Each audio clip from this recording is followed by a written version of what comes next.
Good evening, listeners, brave navigators of the enigmatic and the concealed. Have you ever felt the pull of the unanswered, the allure of the mysteries that shroud our existence? For more than a decade, a unique comic publisher has dared to dive into these mysteries, unafraid of the secrets they might uncover. This audacious entity is Paranoid American. Welcome to the mystifying universe of the Paranoid American podcast. Launched in the year 2012, Paranoid American has been on a mission to decipher the encrypted secrets of our world. From the unnerving enigma of MK Ultra mind control to the clandestine assemblies of secret societies. From the awe-inspiring frontiers of forbidden technology to the arcane patterns of occult symbols in our very own pop culture. They have committed to unveiling the concealed realities that lie just beneath the surface. Join us as we navigate these intricate landscapes, decoding the hidden scripts of our society and challenging the accepted perceptions of reality. Folks, I've got a big problem on my hands. There's a company called Paranoid American making all these funny memes and comics. Now, I'm a fair guy. I believe in free speech as long as it doesn't cross the line. And if these AI-generated memes dare to make fun of me, they're crossing the line. This is your expedition into the realm of the extraordinary, the secret, the shrouded. Come with us as we sift through the world's grand mysteries, question the standardized narratives, and brave the cryptic labyrinth of the concealed truth. So strap yourselves in, broaden your horizons, and steel yourselves for a voyage into the enigmatic heart of the Paranoid American podcast, where each story, every image, every revelation brings us one step closer to the elusive truth.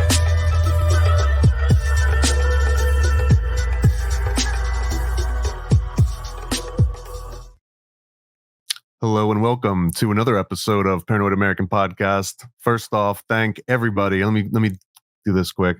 Thank everybody for backing the Chaos Twins Kickstarter or Indiegogo with Sam Tripoli. It was incredible. We raised over 30 grand. We sold over 1,000 comics in a month, and they'll be shipping out throughout January. So even if you missed out on that, you can go to chaostwins.com and get that. It's a all family, ages friendly comic about fun stuff. If you like Sam Tripoli, then just grab it for the mere fact of supporting him. So today, I've got a guest that is Adele, aka the Conspiracy Queen, and I want to welcome her to the show, Paranoid American. And first of all, I found you because someone shared a couple clips of you on some social network. I don't know if it was TikTok or Instagram, but I found your Instagram page, and I just saw it was like banger after banger. Like all the videos just kind of like communicating in such succinct ways what I feel like a lot of people take, even myself, like I'll take like paragraphs and paragraphs, and somehow you're able to just like nail the whole idea. Like, so I'm just, first of all, I want to just say, welcome, Truth Bomb Mom, Adele. Where can people find you? If there's anything that you want them to check out, go ahead and let them know now so they got something to do while we're talking. Well, hey. Thank you for having me. That is so nice of you to say. And it takes practice. Sometimes I have to do reels over and over and over. And sometimes I have to leave them and come back to them. So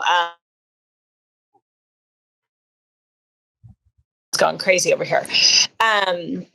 Yeah, so I am on Instagram as truth.bomb.mom. I'm on TikTok. It's the same name. I have a Telegram. The channel is called Get Me Off This Planet. And I have a Twitter that I don't really use, so I won't even say that one. Well, why does Twitter get the cold shoulder? Well, I mean, the others require a lot of time and effort, and I feel like Twitter, first of all, every time I get on there, I see something that is like traumatizing. So I don't even get on it that much. I just feel like every terrible, horrible thing, like in real time, like I'm seeing live this horrible thing. And I'm like, I can't really handle that every day. So I just forget about it. Could that be a good side of censorship? Is that like there's legitimately traumatizing content that even though it should be free, that like having it just accessible the second you open an app up, maybe there's something bad to that? I absolutely think so. So when the Hamas group attacked Gaza, or wherever they were exactly, they were putting out so much graphic footage of like dead women and like people being rode off on motorcycles and dead babies. And first of all, you don't know what's real and what's not real. Okay, what's staged and what's actually like happening. But just to see that, like, I don't think we were meant to watch people being murdered, people being killed, people.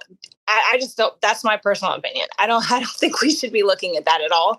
I think it does something to our brains and our nervous system, and I think it actually pours in cortisol into our bodies, which it causes a lot of autoimmune conditions. So for me, I'm like, I can't handle it, and I already have an autoimmune condition, so I don't want another one. I don't want to get worse.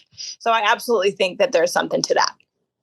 Right. I guess just seeing somebody else in extreme stress causes your body to empathize, unless, you have no empathy, which is its own problem that you should get checked out. But just empathizing with them and going through that same stress does, incredible things. And I think the Vietnam War was the last one where the media was kind of like, oh yeah, we'll just show whatever.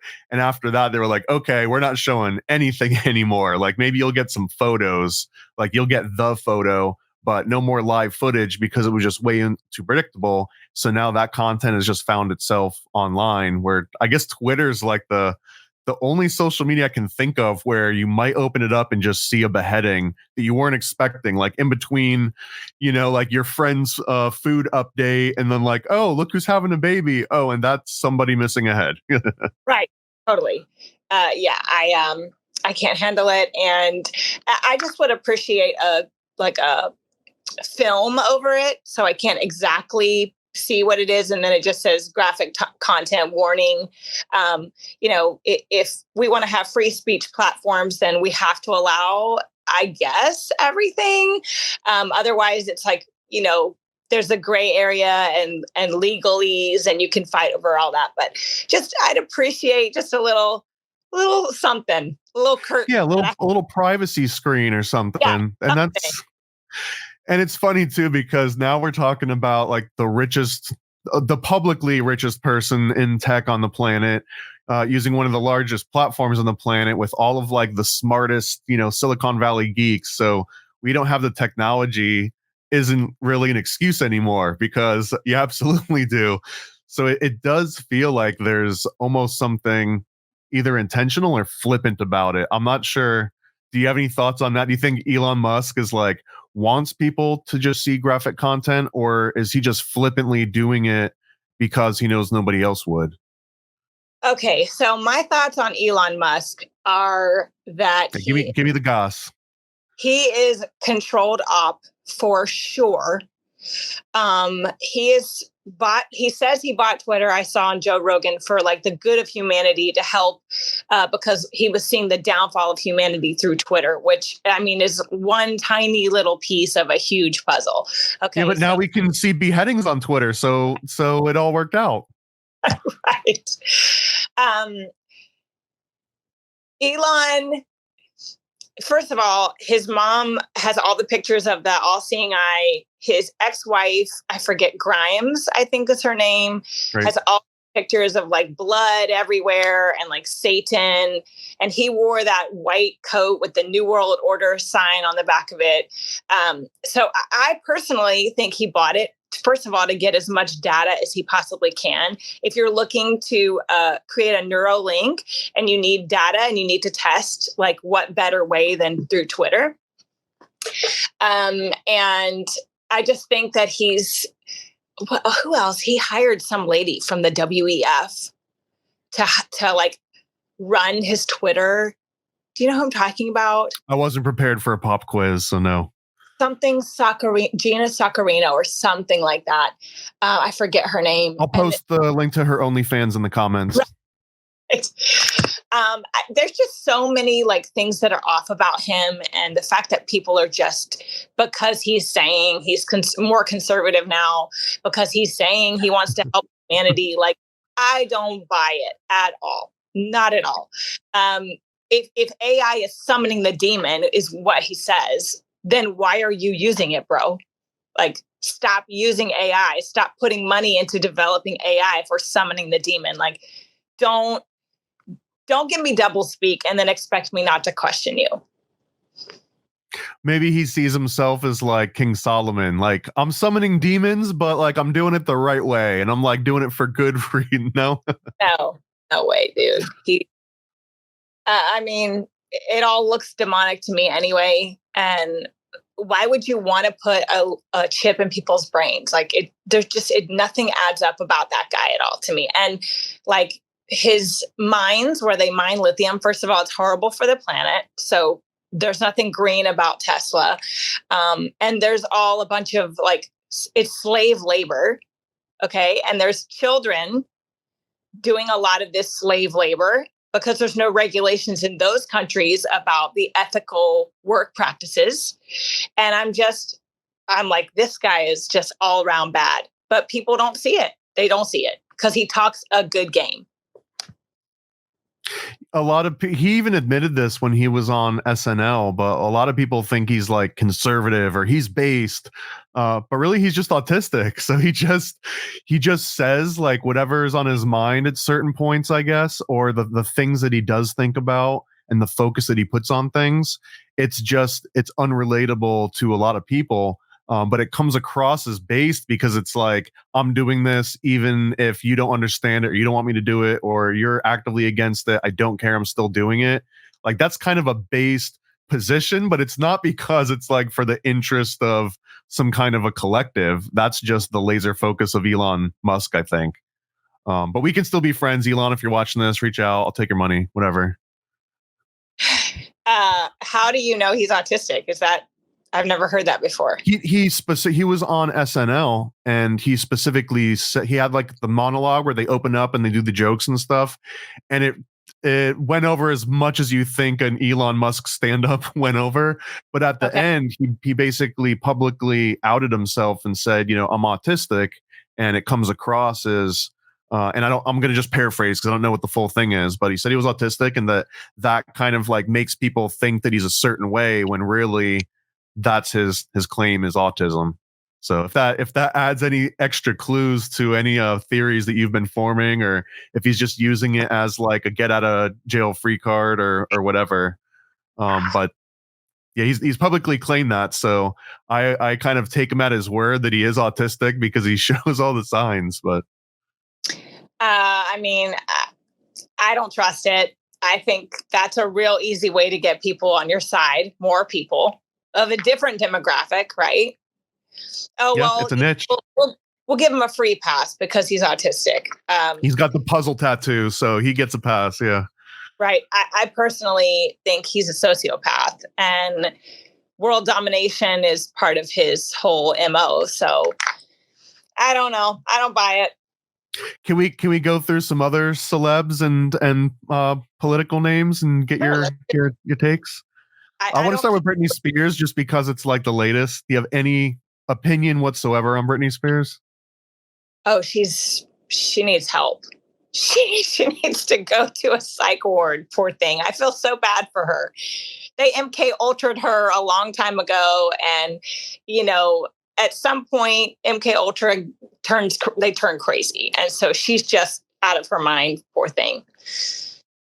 How deep do you go into MK Ultra? Is that something that you've looked into specifically, or more of like a superficial topic?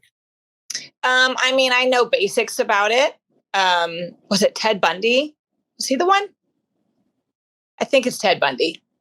One of the serial killers was Charles Manson and Ted Kaczynski. There you go. They were both MK Ultra experiment people, and I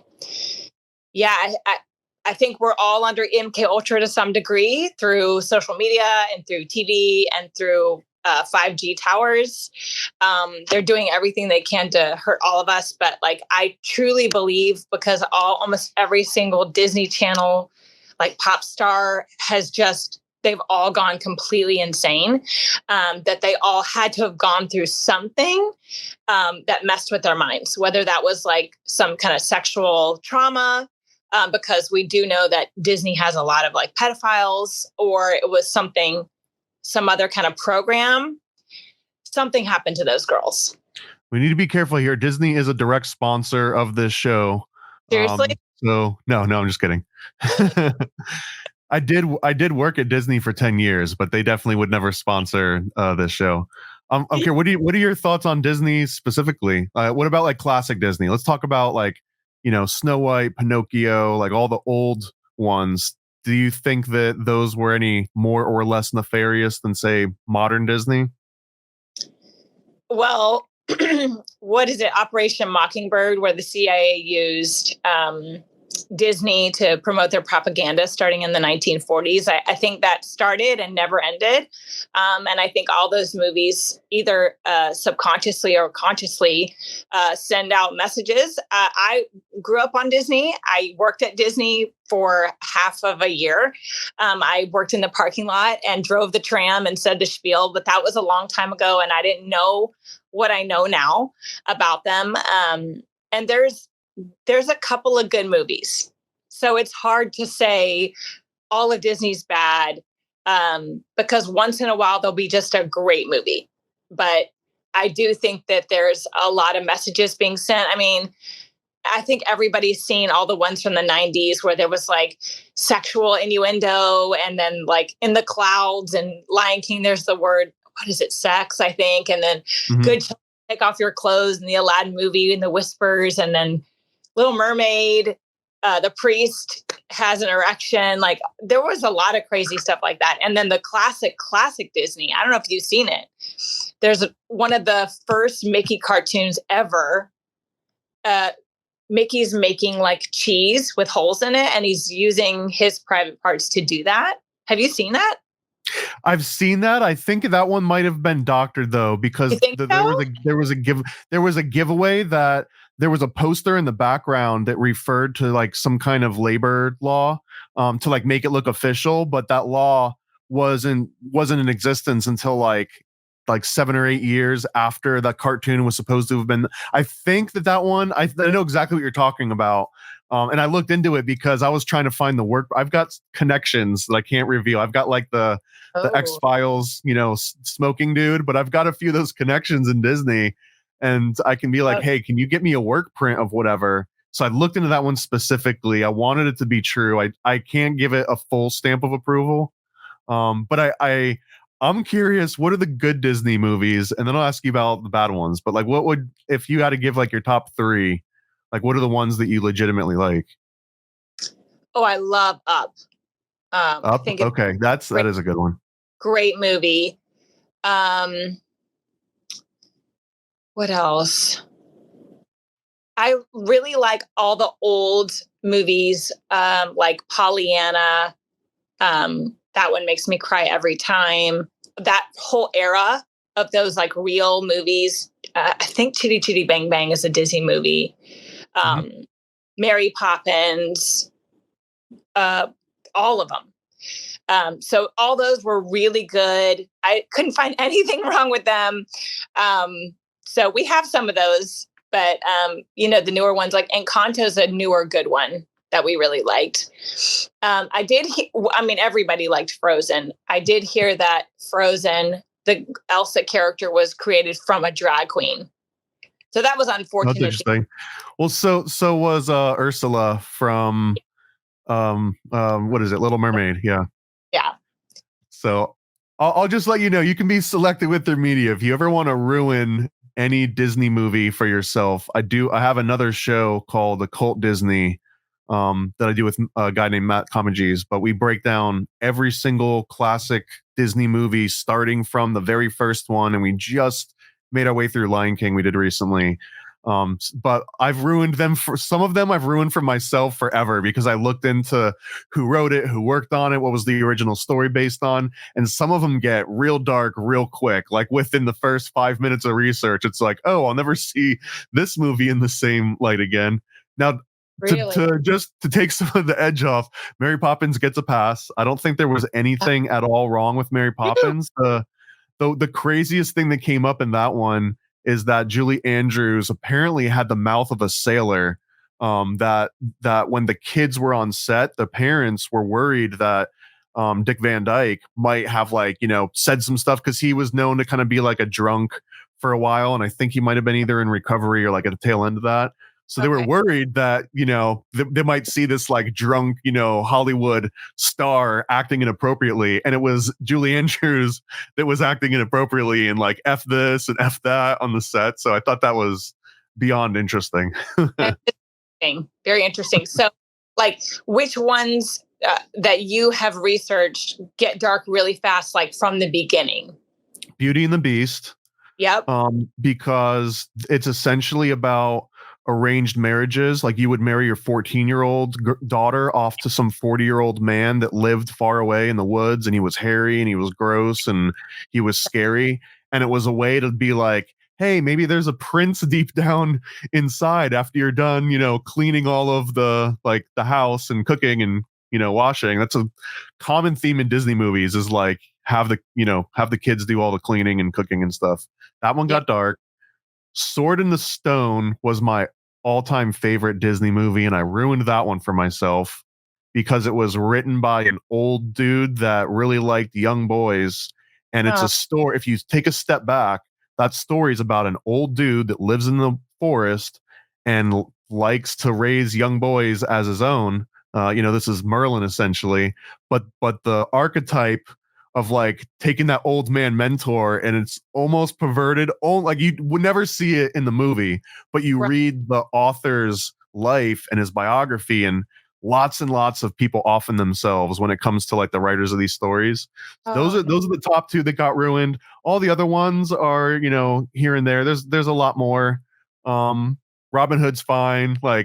But yeah, that one was the biggest blow. So now Robin Hood is like at the top of my list because and it's so weird, right? To not be able to separate the art from the artist. What do you think about that saying? Separate the art from the artist. Like, could you enjoy a Roman Polanski movie, for example? I don't even know who that is. Okay.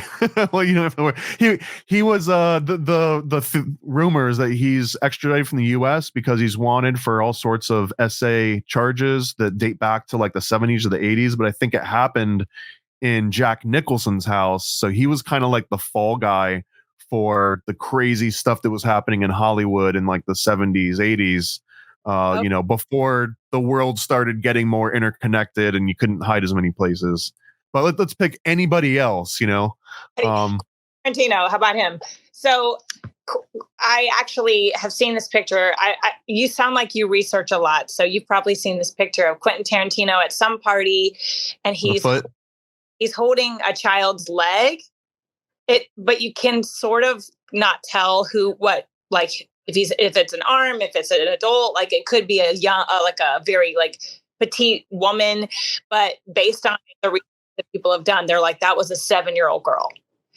And I've never been into Quentin Tarantino, but I could never watch a movie of his and enjoy it because knowing he's a creep.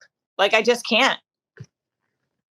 What about someone has there been an artist or any actor, singer, anyone that you really liked, and then something big came out, and then you were like, okay, never liking that song again. If it comes on, I'm turning it. Yeah, I mean, for me, Tom Hanks, I loved Tom Hanks, right? I thought he was one of the most amazing actors, like so charming, just so lovable. And then you find out he's on the Epstein flight logs a ton of times. And he became a citizen in Greece, where they consider pedophilia a sexual orientation. That was his second citizenship. And so that ruined it for me. I can never watch another Tom Hanks movie. Not ever. I've got an unpopular opinion, and I want to ask for some of your unpopular opinions after this, but I'm on the fence about Tom Hanks just because maybe I just like Big too much and I like some of his movies too much. But so far, the most damning evidence has been like the gloves and the like single shoes and boots and stuff that he was posting, which admittedly is very creepy. And even his explanation is slightly creepy. The Greek thing adds just like one more Columbo fact to the line, right? Like, oh, it's one more thing. Right. But I don't know, like it, like I don't know if I'm willing to outright just drop all Tom Hanks and accuse him, because it's I don't know, like the jury is still out on him for me personally, and I'm in like a party of one on this. I realize this in the conspiracy community. There's so many others that I'm willing to, and I wouldn't die on the hill for time. But anyways, not about me. This is about Adele, and I'm curious, what kind of hot takes or unpopular opinions do you have? And I mean within like the conspiracy quote unquote community. Well, I tend to talk about more serious topics on my pages because I feel like so many people are like, oh, I just can't watch that kind of stuff and I can't handle that kind of stuff. And I'm like, I know it's a lot and I know it's heavy, but we do have to face what's coming and like reality and not just like go live in some bubble. So that can be hard for people. But I mean, I personally, an unpopular opinion is that something huge is coming. I mean, I think, is there going to be an invasion? Well, there is an invasion, but like, are all of those people in sleeper cells and are they going to attack at a certain point? I think that's very possible. To me, the craziest part is that every person that comes into the US has a phone, right? And I thought about this and didn't share it that much because I was like, everyone's going to think I'm crazy, but is there possibly a private cell provider that is hosting these phones, right, with their data and their calls that maybe the government owns, and that at a certain point they'll call and they'll say, okay, now it's time, and then all the people with the phone will do whatever they tell them to do. I mean, that's a very weird opinion, probably very unpopular, but like it just makes sense to me. That's where my head goes when I think about stuff. I mean, I'll take that bet and I'll raise it a little bit and I'll just say that's every phone company. Like that is literally, that's Sprint, AT&T, T-Mobile, just throw a dart at a board.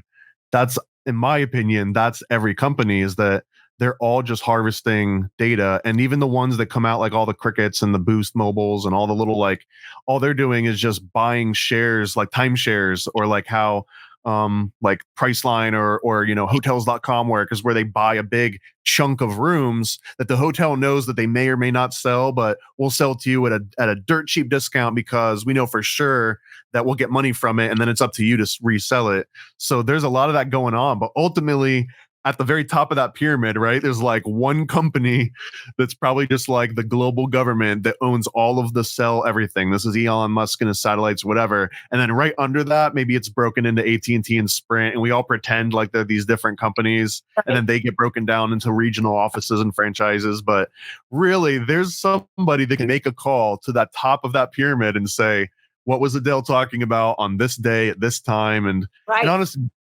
that's like the 1980s version. Now it's like the AI hears you say it immediately and then just like alerts the 200 people that need to know that you just said this thing. Or so, yeah.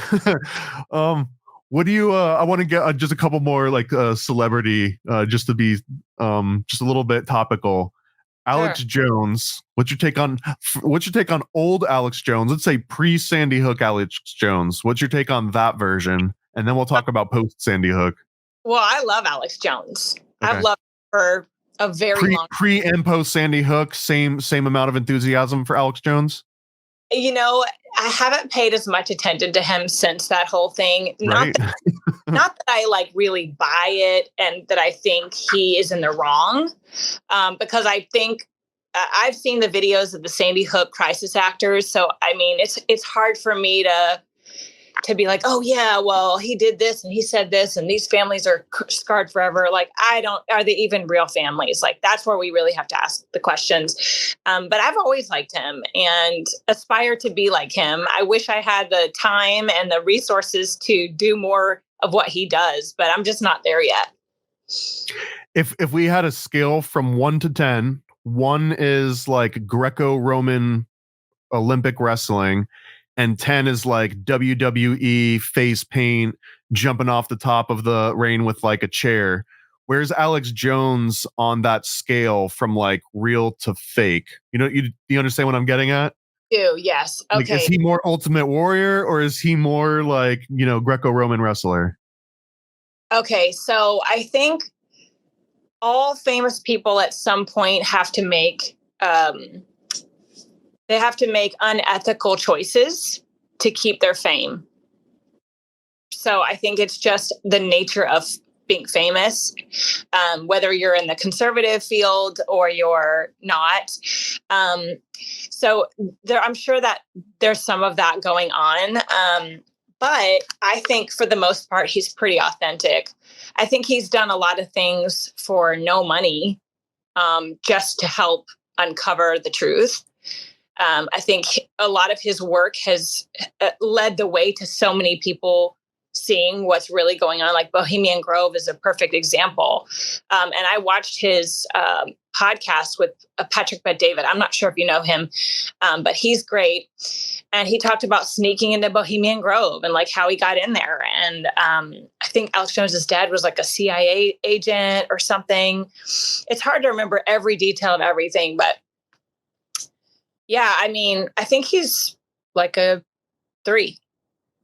Do you remember your first introduction to Alex Jones? Was it like a documentary or a podcast or a meme? Do you remember what year it was? Gosh, it was a long time ago, like 2006 or 7. And I was hanging out because I was into conspiracies back then, and I was hanging out with. You were or you weren't? I was, yeah. Okay. And somebody was like talking about lizard people. And then they said, oh, Alex Jones.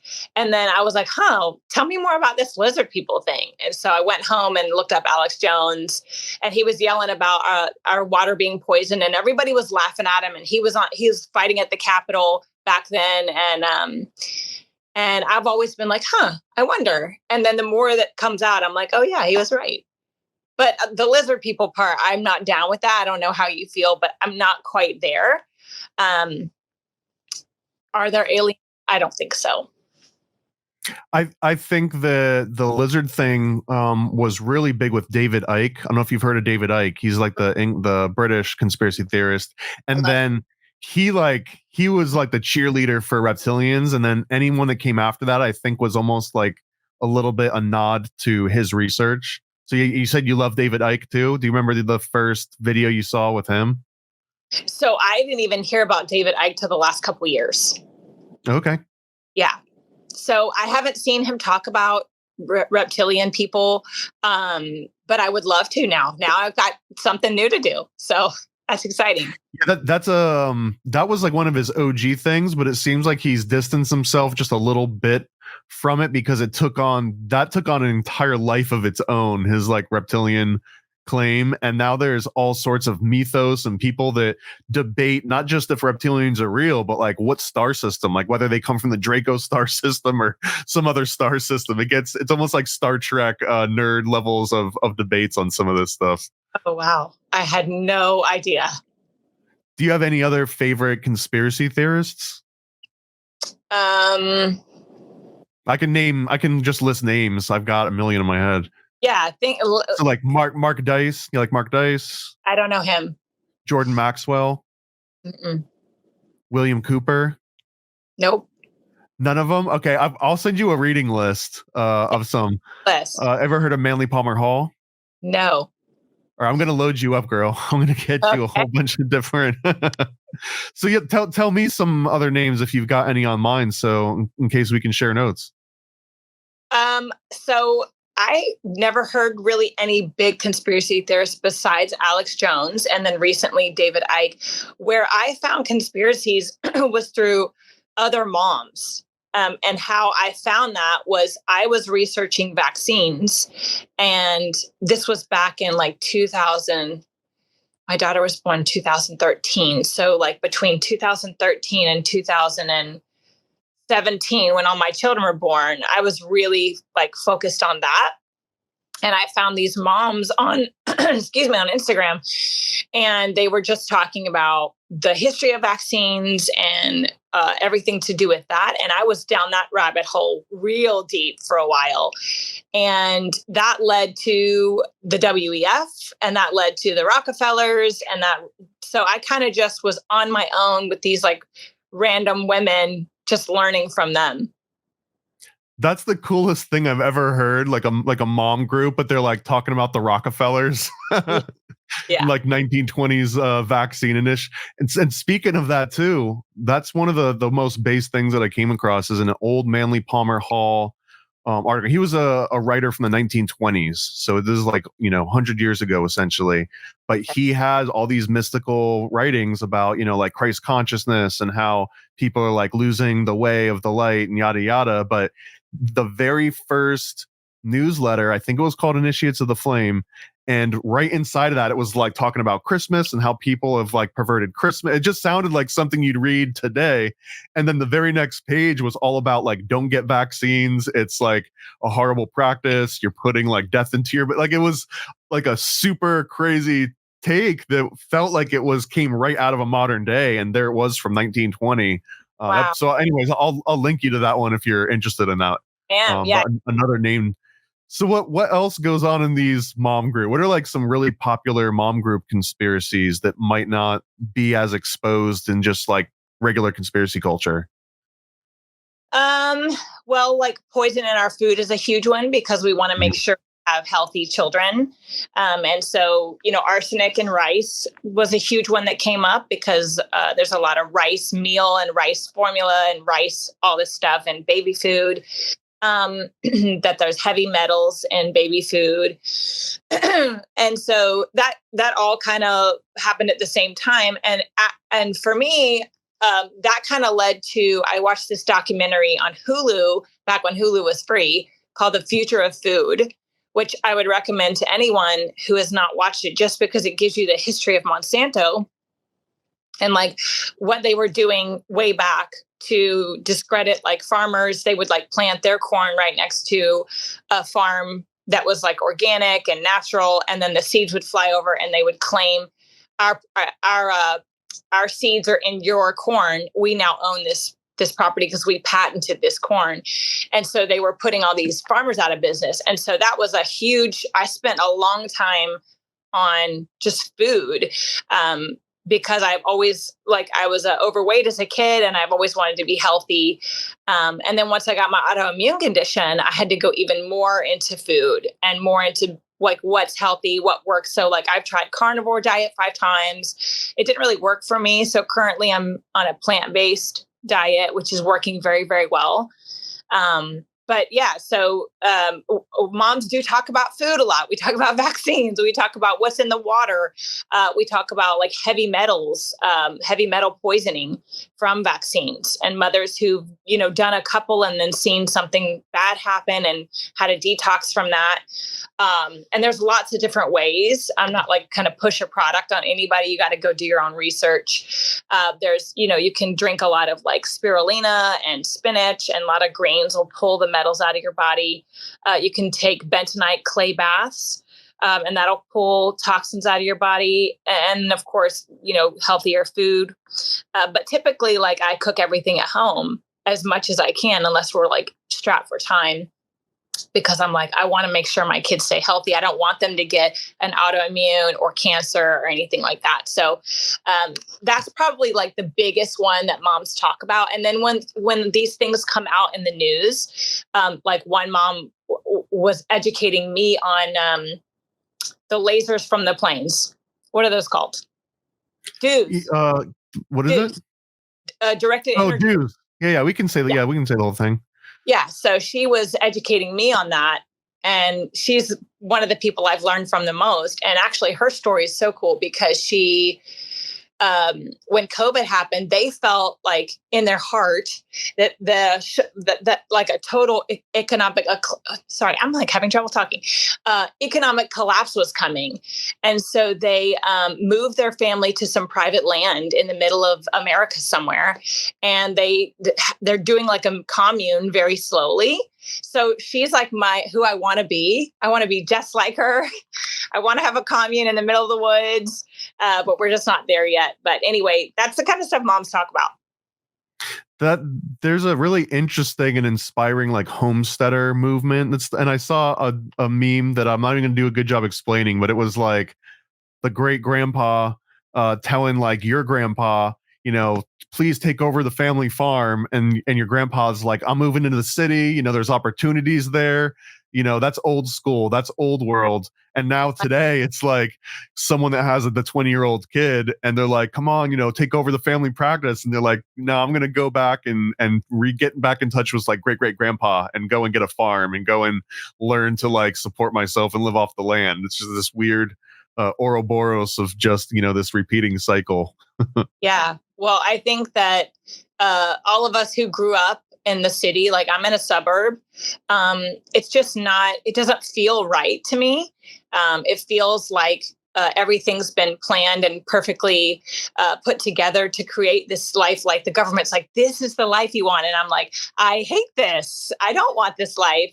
And I think that that's just like, it's bound to happen. Like history's bound to repeat itself. We're bound to see what actually we were meant to do, which I believe is to farm and be outside and work with our hands instead of being caught up in the city or the suburbs. And I think there's people are feeling that. They're like over it. How does like being a conspiracy theorist, or for lack of a better word, there's a million, I don't take offense to that word, I think it's a great word, but how does that seep into, say, like family life, like raising kids? Is there like a Santa Claus age where you're like, okay, you're old enough, let's talk about the Rockefellers, or you're old enough, let's talk about the Federal Reserve, or like how does that work? I love that you said Santa Claus age. That's amazing. So, I mean, I think so. We started with the Tuttle Twins books, which I recommend any person ever because they're just really good books, even though they're meant for like kids all the way through kind of high school age. And they actually just came out with a conspiracy book, which is really good. I learned about some conspiracies I didn't know about. But anyway, so we bought, my mother got us a few Christmases ago, the Tuttle Twins books, and we just let our kids like organically discover things. And then when they organically discover it and want to discuss it, we feel like that's probably the right time to discuss it. So they found these books and my daughters were like, Mommy, can you read these with us? And I was like, yeah, let's do it. So we read about the law and we read about corrupt government. And then I explained through that, because that was during the pandemic, I explained about Fauci and that he was a bad guy and he was wanting people to take this shot. And I was like, we like, if anyone ever tells you to take a shot, you don't do it. You immediately come and get mom and dad or find a safe person. Like we just went through everything, but it's cool how the doors kind of just naturally open when you have kids. They're so curious and they seek truth on their own, I think. And so when the time comes, I'm like, let's do this. But typically I've seen like my boys know about Fauci. They know he's a bad guy, but they're 6. So they're not quite there.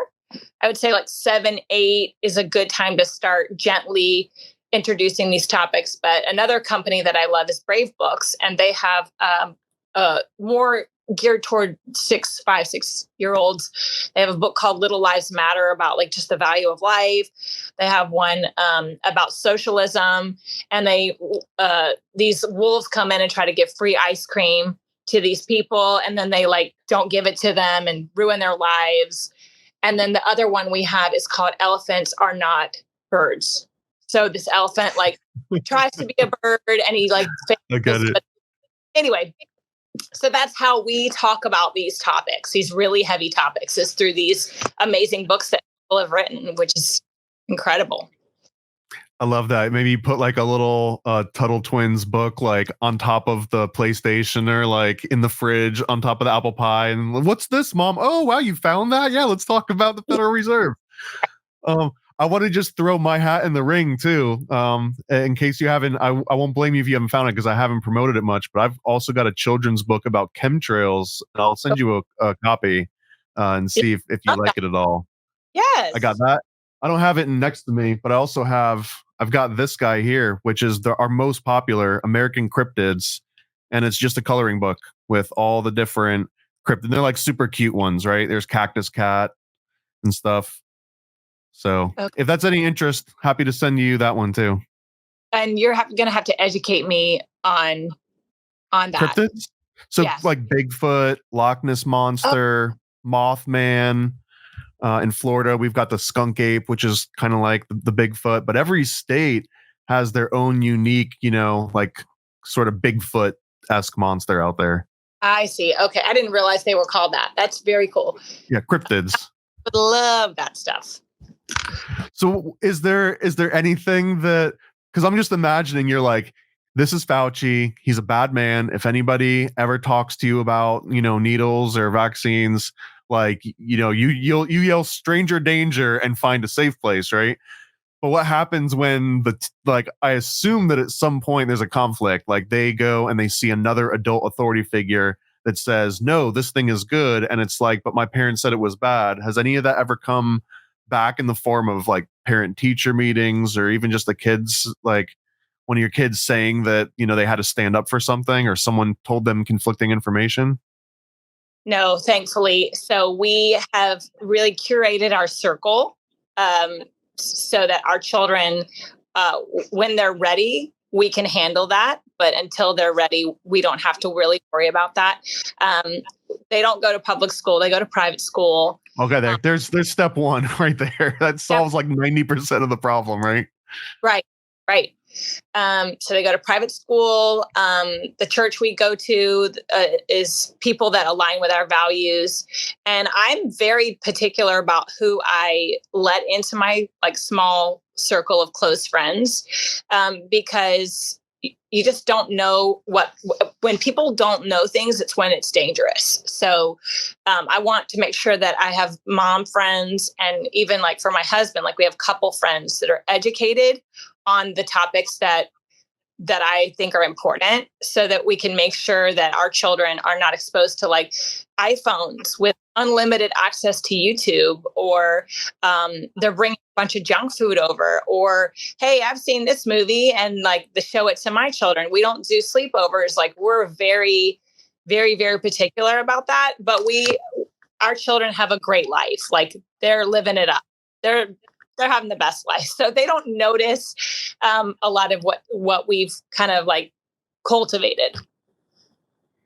I mean, we were talking earlier on about how you could just open up Twitter and then bam, there's some traumatizing stuff. So I would assume that the second, one of your kids is old enough to have their own Twitter account, that now all of a sudden that's just as accessible, even if they're not actively looking for it. It's just bam, right in the face. Do you have an age in mind when that when do you wean your kid into seeing beheading videos? Okay. So my brother worked for Facebook for a while. He's actually more of a fiscally right-winged human being, but socially he's more left leaning. And he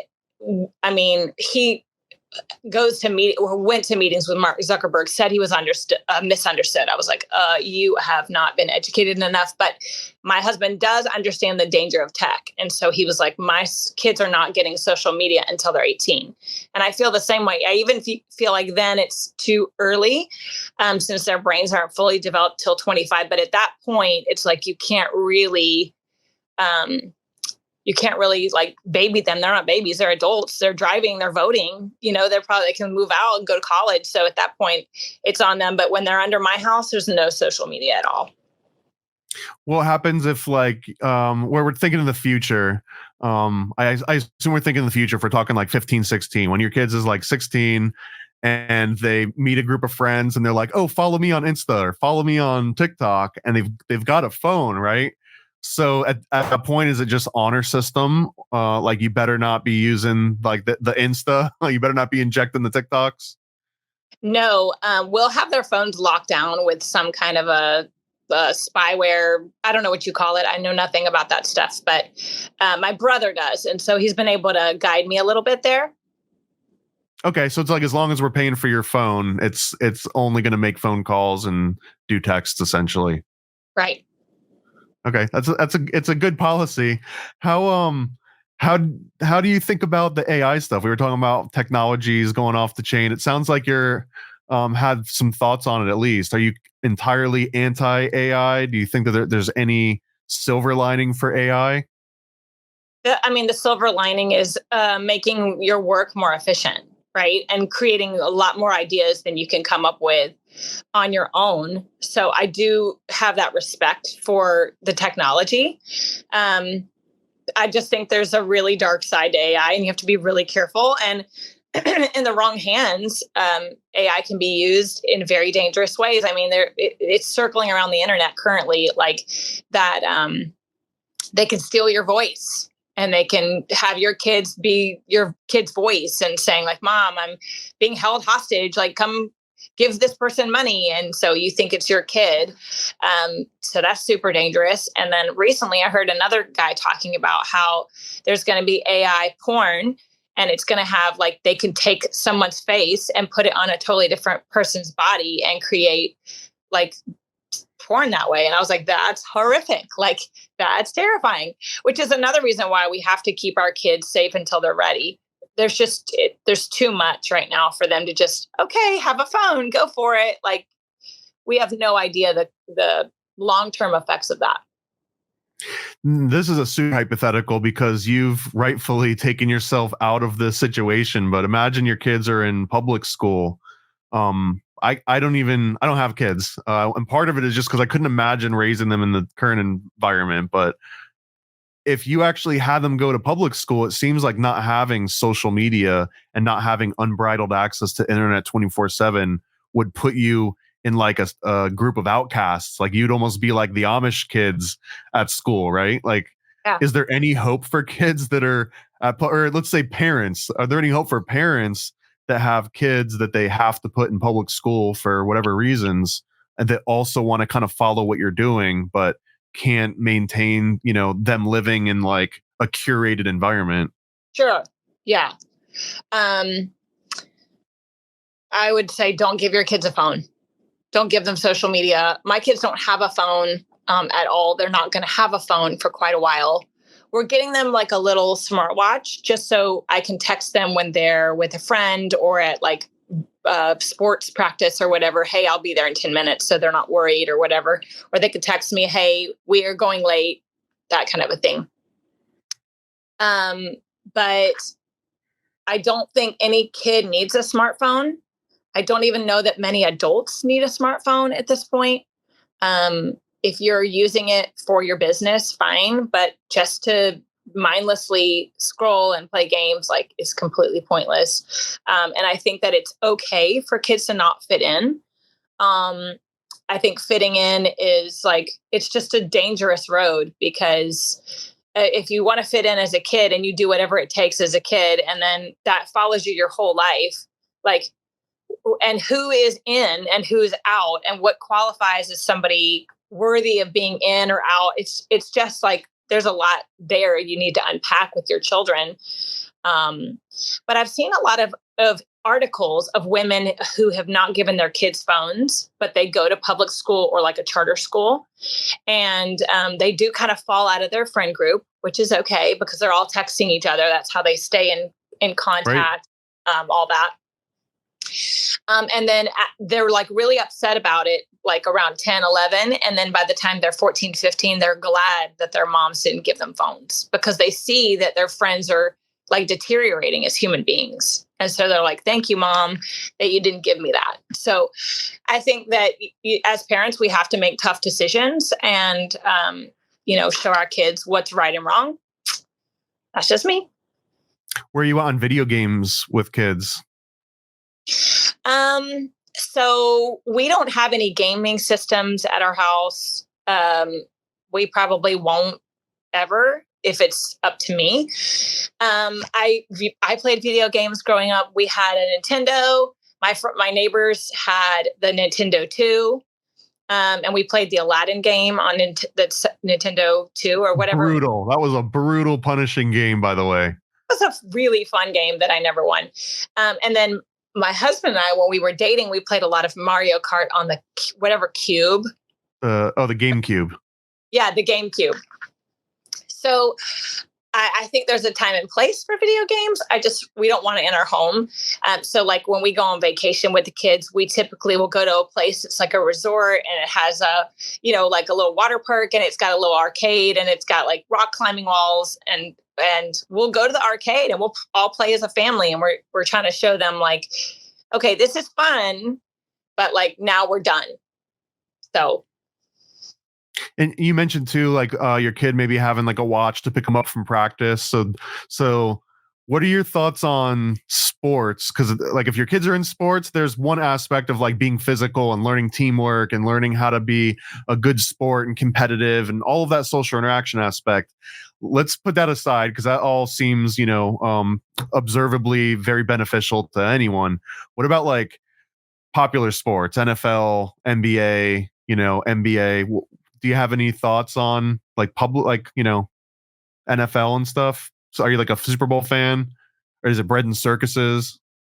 To me, it's bread and circuses. I'm just a dork. I was always a big nerd. I never fit in society. I had big pink glasses growing up, and I was into music, and I spent my time in choir and like music stuff. And my husband was into guitar, and he spent his time surfing and playing guitar. So neither of us are really into sports. We're more of like artists, musicians, creative types. I like to be physically active, but I just don't like to watch sports.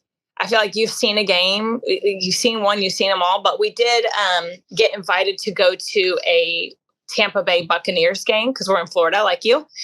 And that was super fun, like being there live and the energy and like there's a lot going on at once. And so there's like screens everywhere, and every like couple minutes there's like a cut, and like people are throwing stuff, and like there's a cannon, and like there's a lot going on. So I'm like, oh, well, this is the circus. Like, this is why people love it so much. It's like a party.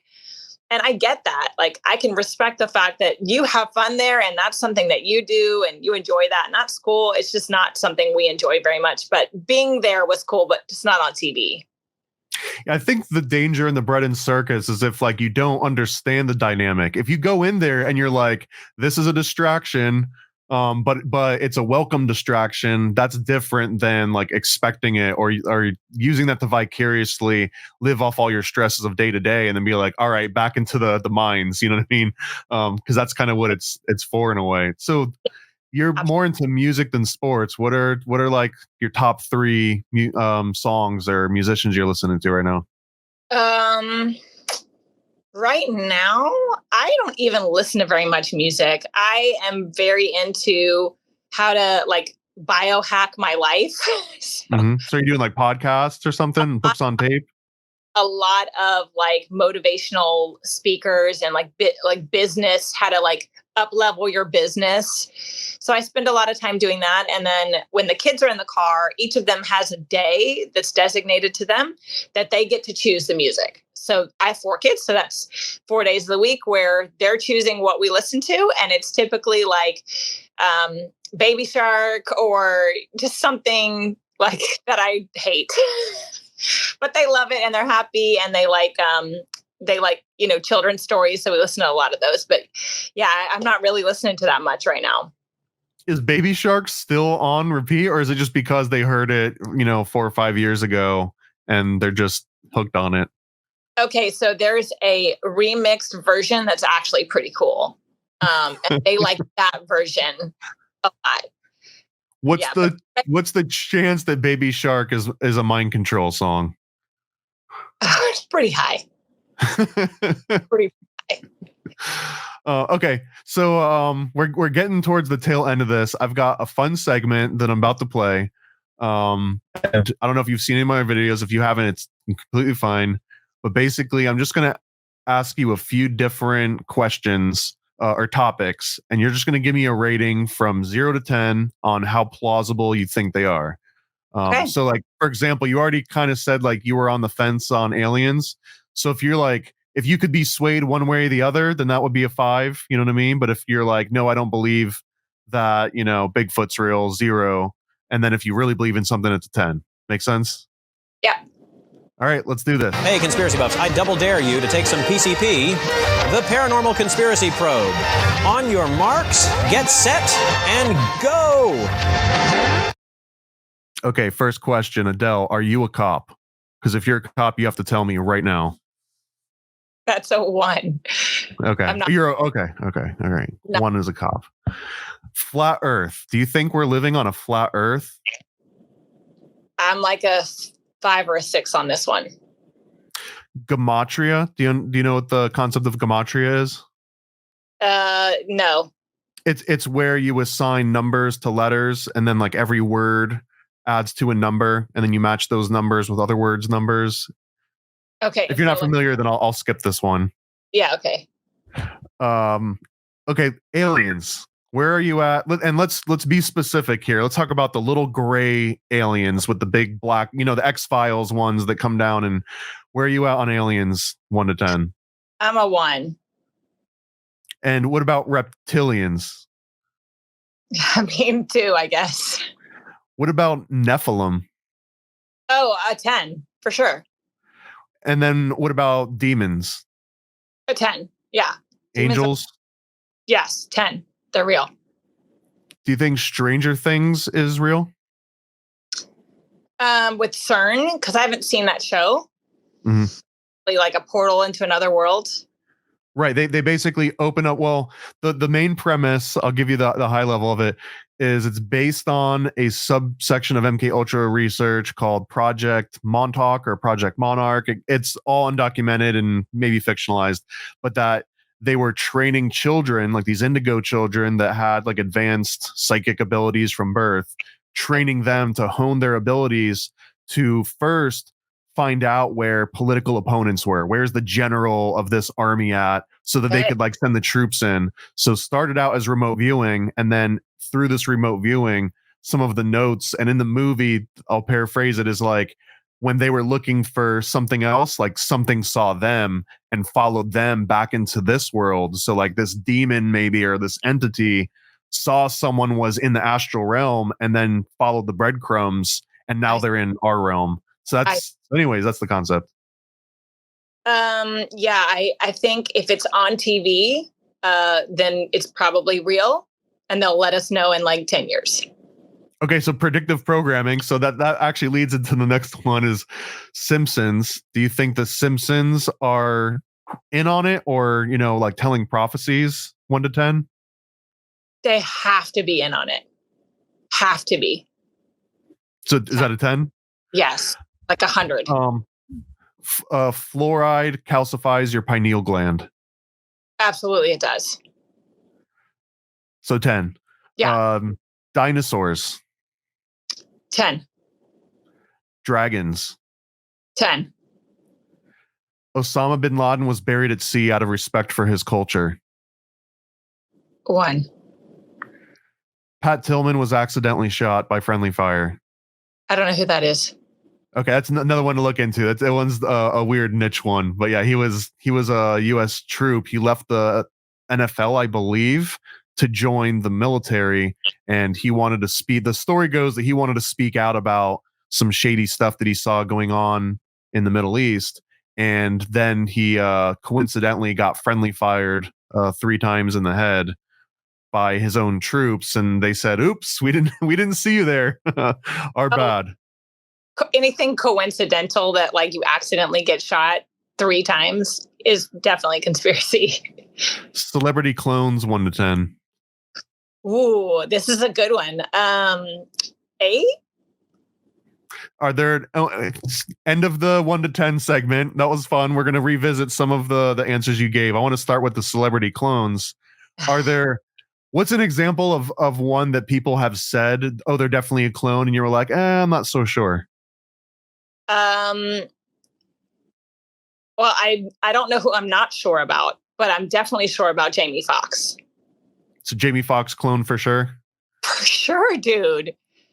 What Not just a coincidence that he literally starred in a movie about having infinite clones at the exact same time that he himself got accused of being a clone. Right. And then he got super sick. He got super, super sick, and then like was on life support, I think. And then was suddenly magically fine with no tattoo on the back of his head. Come on. So this is one of my favorite ones, Jamie Foxx in particular, and the tattoo. So why would they have the technology to clone a human being that looks convincing, but they didn't have the technology to tattoo the back of his neck? Did someone just like fall asleep at the wheel that day? Was it like an overlooked thing? Because it seems that if you've got the technology to clone someone, you could tattoo them. Yes.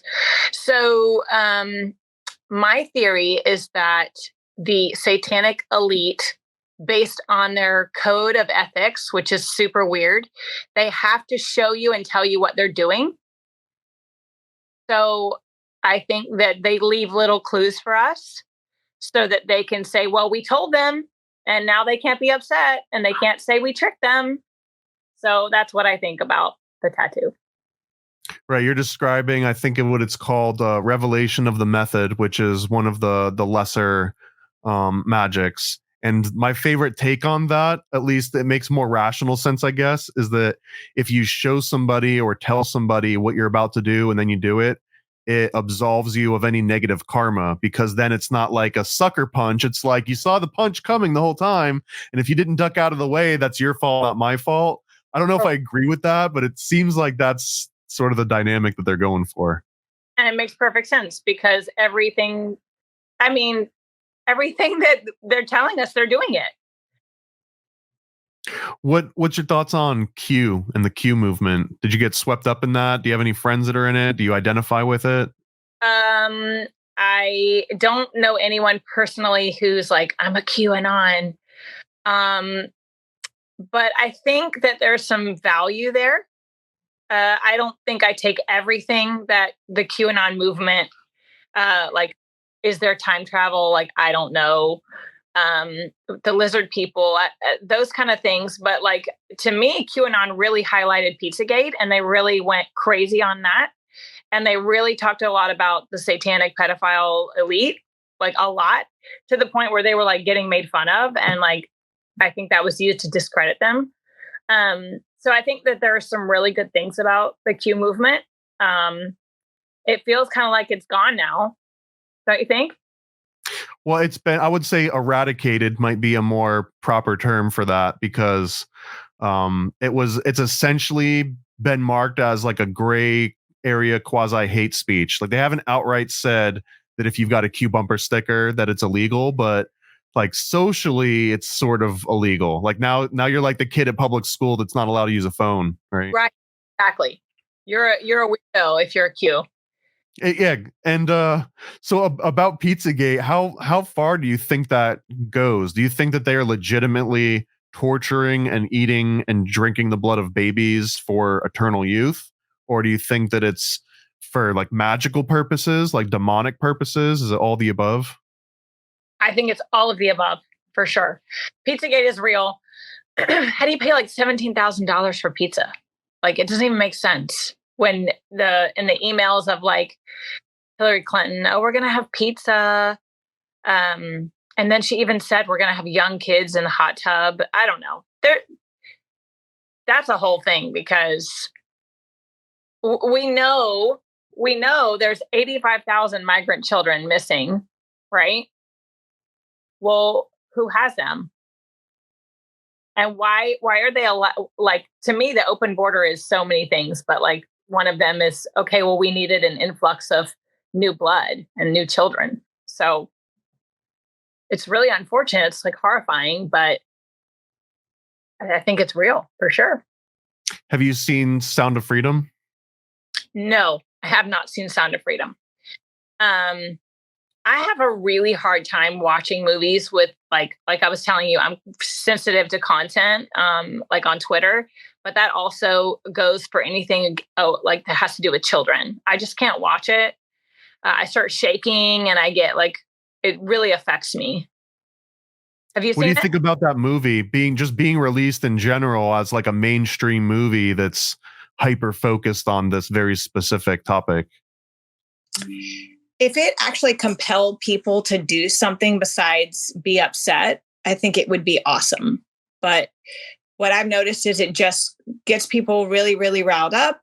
And then when the hype goes down, so does their emotional charge, and then nothing ever changes. So I think that's really, really unfortunate. If the movie was like, okay, well, now these are the, companies or organizations you can donate to, and these proceeds, like 98% or whatever, go toward victims or whatever. Or, hey, we're going to have this yearly thing where we all get together and we join forces. Like, I don't know. I just think it's like, it's unfortunate that that subject matter was made so much money, because where's that money going?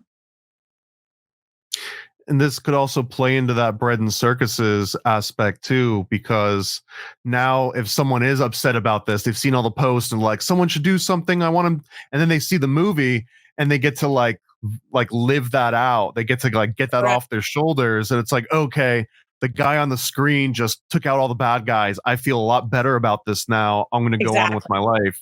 So in that case, yeah, it does the opposite of raising awareness, right? It lets you like shed that. Correct. And I mean, I don't know all the details, so I might be wrong, but like this owner of Angel Studios, or a big donor, was like a cartel member or something. Oh, careful now. They're sponsors of this show too. So let's tread carefully here. I'm kidding. Yeah. And then Tim Ballard, who like the story was based on, and I guess that actual story really happened. Sorry, I'm going this way. He's in big trouble right now for like sexually assaulting a bunch of women who worked for his organization, even though he keeps denying it. Like, more and more women are coming out and saying he did this. And so that's not good. It discredits everything that they were working toward, whether I think that goal was valid or not. So yeah, I don't know how much good it did at all. And speaking of actually doing good, one of the things, and I guess this is a bias thing, but one of the things that people have been doing are like the boycotts, right? Like these big mass media boycotts, where these, like one of them was Boycott Target. Shout out to my friend Nick Natoli, who had the #1 iTunes song that was called Boycott Target. I don't know if you heard it. Yeah, I did. If you haven't, you should check it out. So like those things get some legs, right? The Bud Light one picked up a little bit. Although I always point out that in the late 1800s, Budweiser was also using like very homoerotic imagery for their advertising campaigns. They actually had an image of Zeus snatching up a young kid that represented Zeus taking him. Anyways, it's not a new thing, but like Budweiser's been doing this for over 100 years before either of us were even born. But like, how far can boycotts get us? And I'm thinking like, take it to its logical conclusion, right? Everyone boycotts Target. Everyone boycotts Walmart. Isn't it just a hydra that just keeps popping up more and more heads?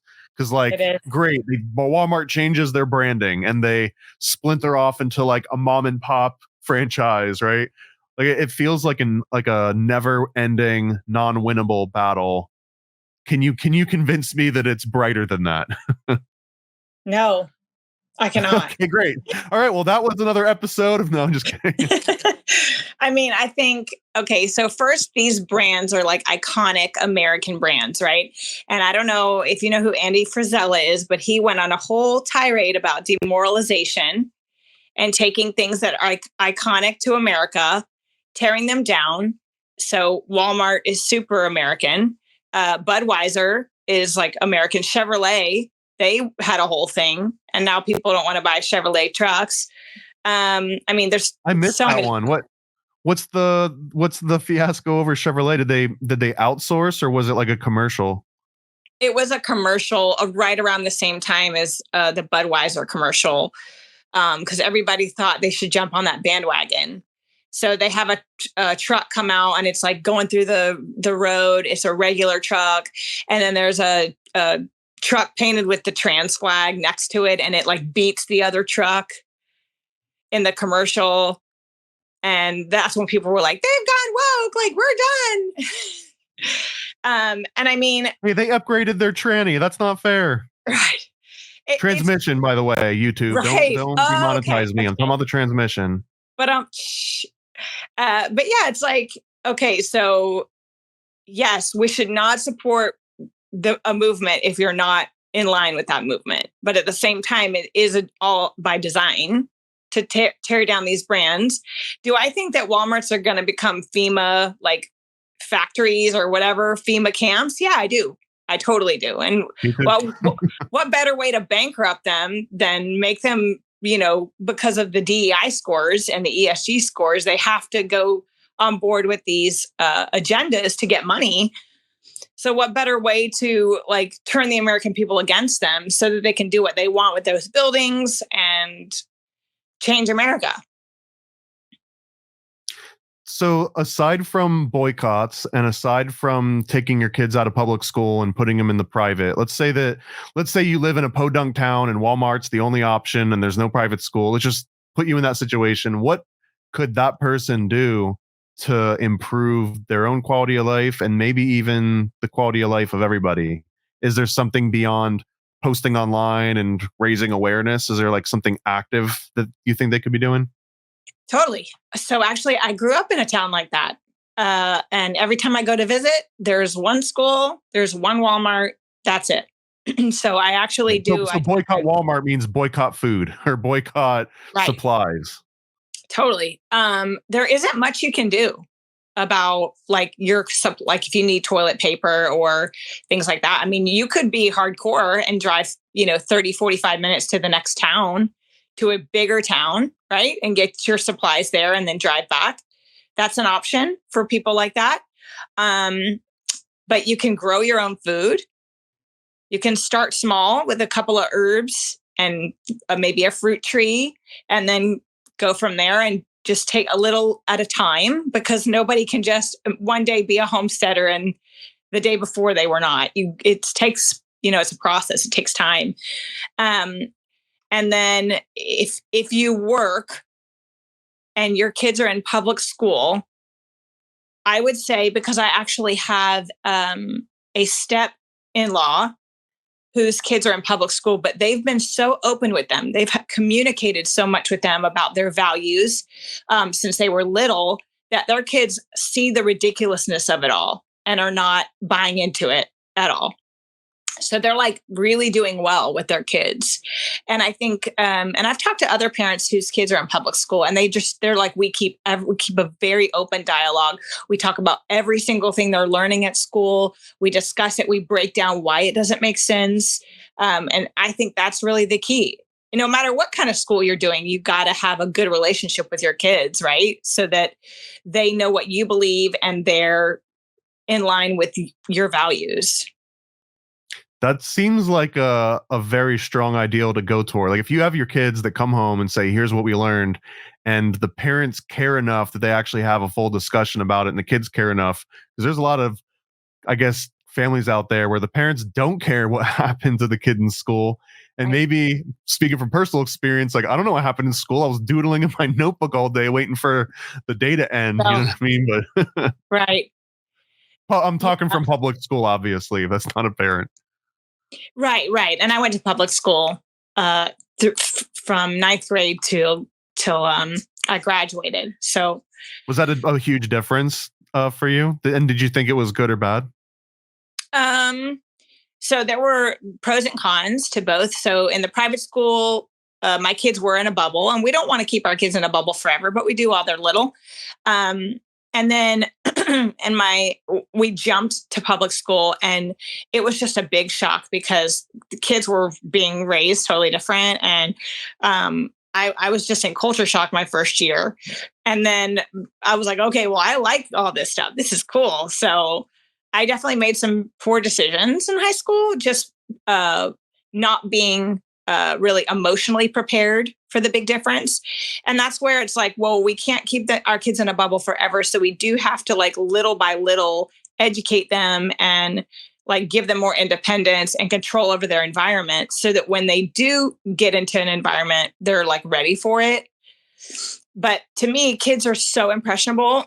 And this is the thing that my in-law family member said. She was like, the kids that are not being raised by their parents, their parents don't care, they'll buy into anything. And so that's why we talk to our kids so much. And so while my kids are little and they literally think their teachers know everything, we need to be keeping them safe. And until then, or until they're older, we're doing this and it works for us.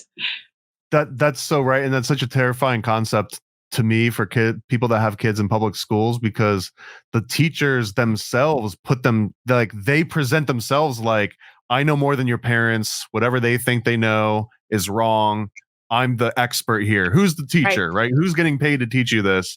And if there's absolutely no pushback on that, that's one thing. But then if you also have it to where kids are seeking not the attention of their parents, but they're seeking attention of other kids, now they're getting raised by Reebok and Nike and Disney, and like it's the worst possible outcome, but also it's like this ultimate taboo to tell people that, you know, culture, to quote a guy named Terrence McKenna, and if you don't know him, that's fine, but he's got this whole speech about how culture is not your friend, because all it is like these convenient pre-packaged labels that you can seal yourself in just for the convenience of corporations to like know what bucket to, right? Like you're the product in an Amazon warehouse and you're just packaging yourself to let them know what bin you're in so they can like take you out and put you over there.